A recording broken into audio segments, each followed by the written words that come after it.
Have you ever waited your entire life for something only for it to finally arrive and feel wrong? Darker than you expected?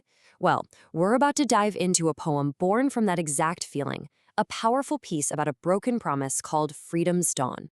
Just listen to these opening lines from the poet Faz Ahmad Faz. It's this gut punch of an image, right? You've set out on this long, hard journey, searching for the dawn. And when it finally comes, it's smudged with night. It's tarnished.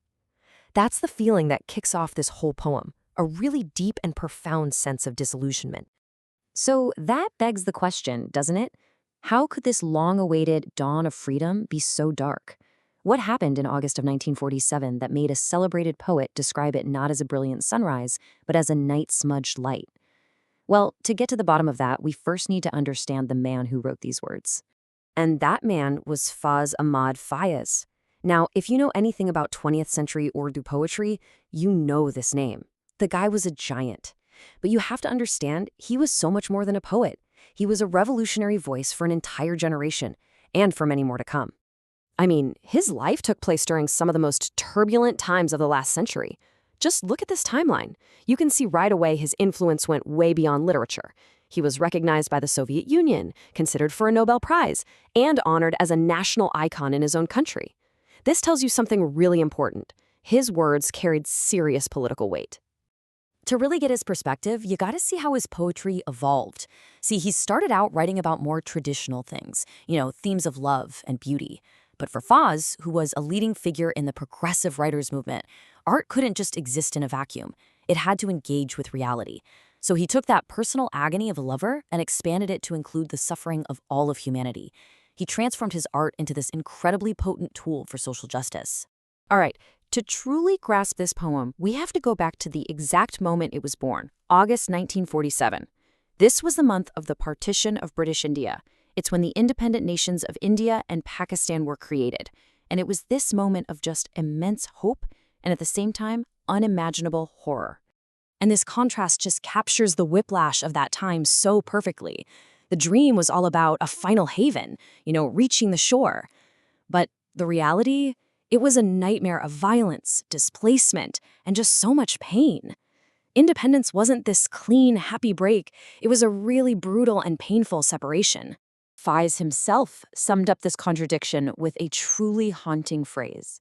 He called independence a much-stained radiance. Think about that for a second.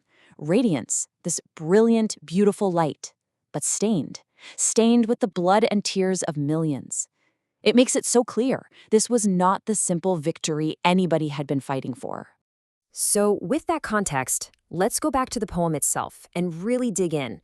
We're going to decode some of its powerful language, because that's where you can feel Faiz's deep sense of betrayal and loss. First, just think about the word dawn. Normally, it's a classic symbol of hope, right? A new beginning, the end of a long, dark night. It's supposed to be something pure, clean, and just full of promise. But Faiz just grabs that classic symbol and completely flips it on its head. He calls this new dawn a false light. He's basically shouting from the rooftops to his friends, to his countrymen, "Don't be fooled. This isn't what we were promised. This isn't the real thing." The whole poem really works like a lament, almost like a tragic love song. The beloved he's writing about isn't a person. It's true freedom, a freedom that comes with dignity. And for a Marxist thinker like Faiz, that meant economic justice for all. He criticizes the new leaders who seem to just ignore the people suffering. But even when that yearning for true freedom is outlawed, he says the people's desire, their heart is still ablaze. That fire hasn't gone out. So why does this poem, written about this one specific moment in 1947, still hit so hard today? Well, it's because its message is completely universal. The struggle doesn't just stop when you raise a new flag. And that right there is the heart of his message. For Faiz, political freedom was only the first step on a much, much longer road. The real destination, a society with true economic and social justice for everyone, that was still way off in the distance. The journey had barely even begun. And this is the poem's final, powerful call to action. It's a total rejection of complacency. Faiz is urging his people, and I think urging us, not to just settle for some tarnished, incomplete version of freedom. He's saying the work is not done. The struggle has to continue. Which leaves us with a pretty big question to think about, doesn't it? Here we are more than 75 years later, and you see people all over the world still fighting for their own version of that promised dawn. So it makes you wonder, what does it look like for us today? What is the true freedom that we're all still on a journey towards?